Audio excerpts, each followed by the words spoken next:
Kung tila dumaraan sa butas ng karayom ang pondo ng OVP, mabilis namang nakapasa sa Kamara kanina ang panukalang pondo ng opisina ni Pangulong Bongbong Marcos. Sa loob lang ng 15 minuto, inaprubahan ang hinihingi nitong 10.5 billion pesos. What the fuck? Sana all.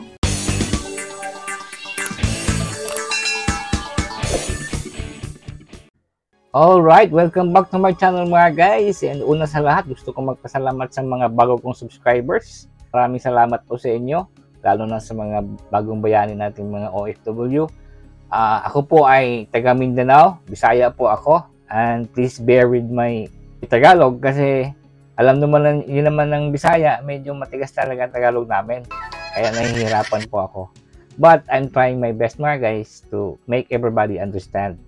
Lalo na sa mga issue natin dito sa Pilipinas.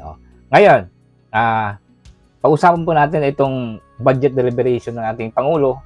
I-compare natin mga guys yung budget deliberation doon kay BP Sara. Diba? Naalala nyo mga guys? O mga congressman, naalala nyo yung kay BP Sara ang budget deliberation? Mukhang ngayon, na hindi na kayo na amnesia, no? Nawala na bigla ang amnesia, biglang naalala nyo na, uy, meron pala tayong parliamentary courtesy, matagal ng tradisyon, no? Ang tradisyon na automatic approve. Kaya mga guys, itong kay Marcos, na parang jet plane na dumaan lang sa, o di kaya parang manananggal.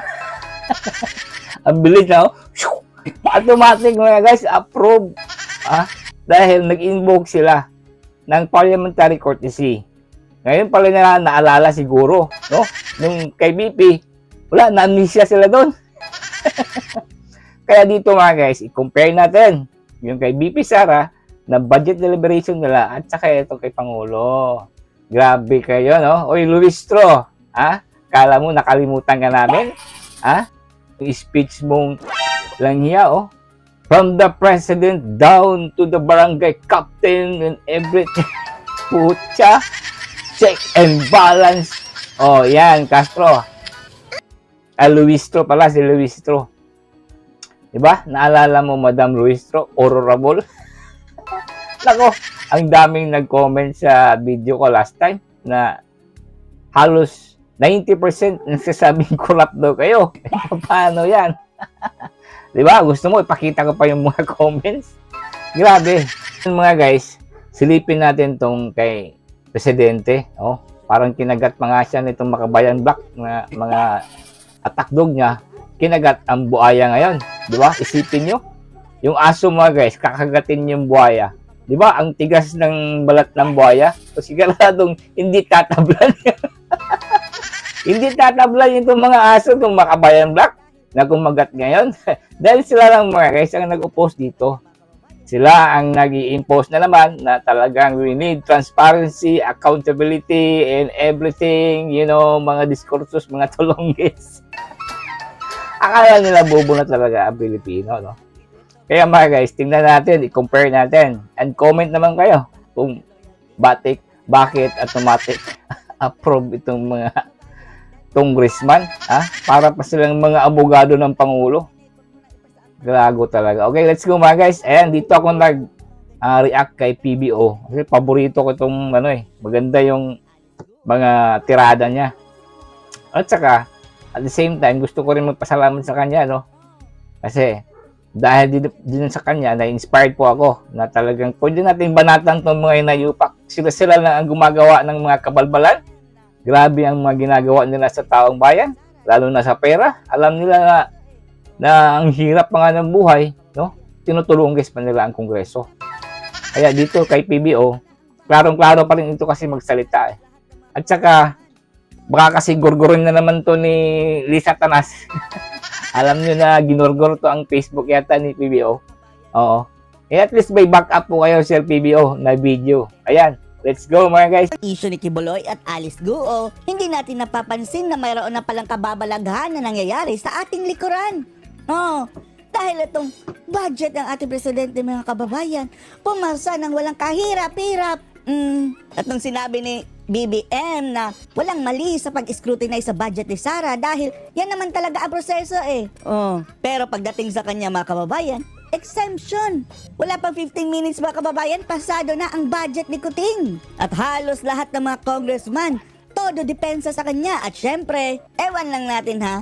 Ewan lang talaga natin itong mga makabayan black. Kung kay Romualdez lang ba ang kanilang loyalty at hindi sa presidente? O baka mukhang nagdadrama na naman mga kababayan dahil kunwari nag-object na wag mo nang i-terminate, wag mo nang ipasa ang at the end mga kababayan, hindi rin nila na-scrutinize. Lusot pa rin. Tinang walang kahirap-hirap, hindi kagaya ng ginawa nila kay VP Sara Duterte. Diba? Panoorin niyo po. Pasado na sa committee level sa Kamara panukalang pondo ng Office of the President para sa susunod na taon.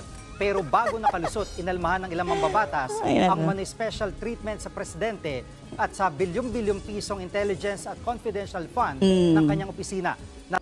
At yung tradition nila yan, long and standing tradition, bakit kay BBM lang? May tradition din dyan si VP Sara, di ba? Sa ikatlong sunod na pagkakataon, walang kahirap-hirap na pumasa sa House Committee Walang kahirap-hirap. on Appropriations ang hinihinging 10.5 billion pesos na pondo ng Office of the President para sa 2025. Ilang minuto lang matapos ipresenta Ilang ang minuto breakdown ng lang? budget, nagmotion agad ang Kay VP Sara mga kababayan, halos 6 hours. Di ba? mga kongresista na tapusin na ang deliberasyon bilang tradisyon ng parliamentary courtesy sa Pangulo. Bagay na inalmahan naman ng Makabayan Bloc na gusto pang busisiin ang budget. I move that we terminate the budget hearing of the Office of the President. Terminate agad. Is there a second? Grabe. Choro sila mga kababayan. Ay, second motion. Seconded. Mr. Chair, Is there let me any explain. objection? Ang kaibahan ngayon mga kababayan, kung kay VP Sara, maraming almost sa kanilang 47 ba yun? Nakapila o 17 nakapila na igisa si Sara, hindi lang yung Makabayan Black. Ngayon, si Raul Manuel lang at si Francisca Castro at saka si Brosas. Ang nagkunwari, feeling natin kunwari lang yan mga kababayan para as if. Pero hindi rin nagtagumpay. I object, Mr. Chair. Yes. Hamon ni Kabataan Party List Representative Raul Manuel dapat Sa tingin natin mga kababayan, galit naman talaga ito kay Marcos. Originally galit ito. Tapos nasungal-ngalan. Hindi kayang atakihin si Tambalustos mga kababayan, di ba? At dito, hindi big deal sa kanila kahit makalusot yung budget ni Marcos na kahit pa hindi ma-scrutinize yan. Hindi yan big deal sa kanila. Hindi kagaya nung kay VP Sara. Itong ginagawa lang nila dito ngayon mga kababayan, it's either nagpapasikat o nagpokunwari lang sila. Sila din ang nag-usap-usap as if atakihin nyo kami. Ganyan lang. Pero etong mga ulol na ito mga kababayan, mga Raulul, mga Francine Castro, ay isa lang talaga ang nakikita natin. Loyal na loyal sila kay Tamba mga kababayan. Na mukhang mas loyal pa nga sila kay Tamba kaysa kay PBBM. Raul Manuel dapat patunayan ng komite na hindi sila namumulitika. Una na ring itinanggi ni PBBM na pinulitika ng mga mambabata si Vice President Sara Duterte nang i-defer nila ang budget hearing ng Office of the Vice President. Correct. Kaya kung bibigyan ng special treatment, Hindi yan sabi doon long and standing tradition daw. ang opisina ng Pangulo, pinutunayan lang daw nito ang akusasyon ni VP Sara. Pinapalabas natin na nagsisinungaling yung mismong presidente. Kayong lahat dyan. Liars kayo, liars. Yan, sabi kasi ng Pangulo na natural lang daw yung kay VP Sara, di ba? Na i-scrutinize at dadaan talaga sa mga ganyang deliberation. Dapat lang daw sagutin ni Sara. Pero ngayon, na ayaw tanggapin ng mga tulongges, pilit nilang ipapadilit ang statement na nagsinungaling ang Pangulo, which is true naman na nagsinungaling talaga ang Pangulo, di ba? Gago talaga tong mga tulongges, By evading the process of Congress na mag-undergo ng scrutiny, Mr. Chair. Back your statement na nagsisinungaling yung president.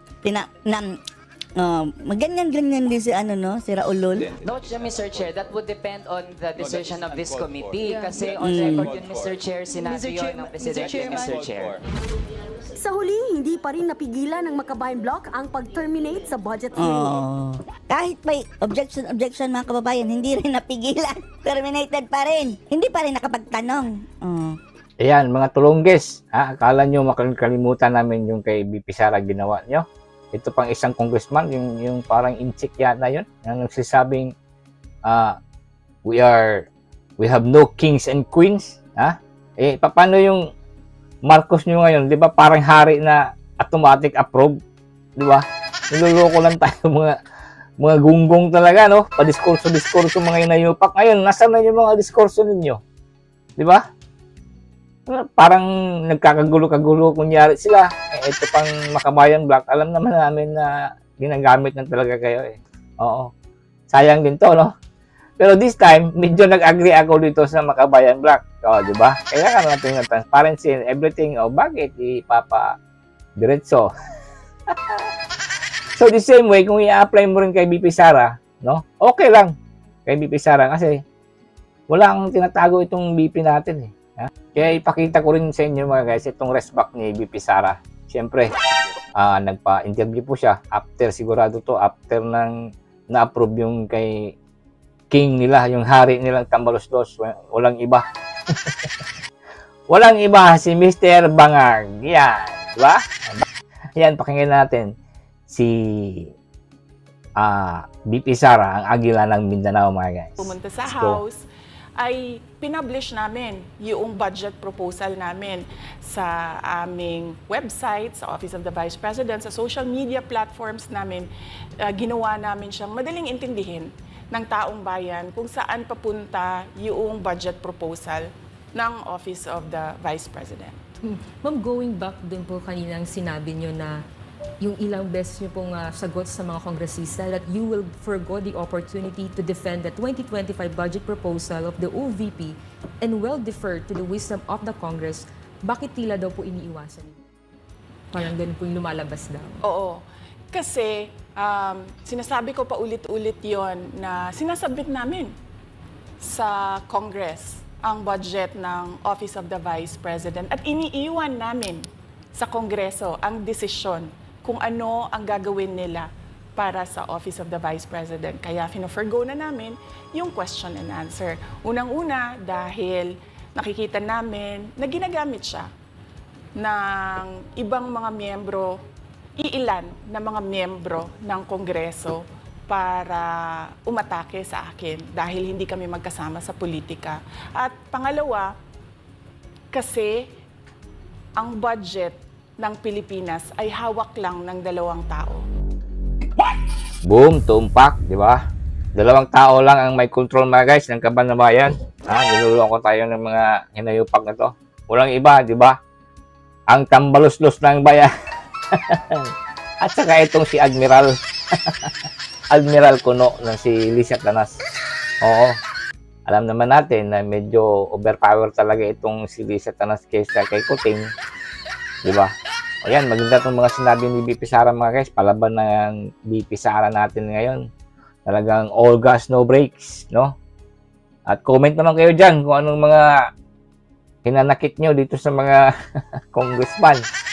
Yung mga salbahe talaga, ang tagal pang pina-approve itong kay BP.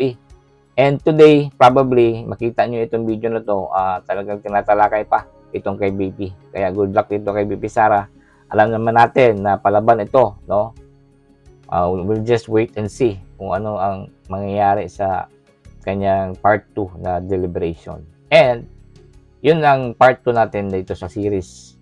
Part 2, next video mga guys, yung final hearing yata kay BP Sara na budget deliberation. Alright, good luck sa inyong lahat mga guys. Thank you for watching. Kung nasan man kayo sa mundo, lalo na sa mga OFW nating mga manonood dyan. I hope merong nanonood ngayon. Alright mga guys, don't forget to like, share, and subscribe. And don't forget, no?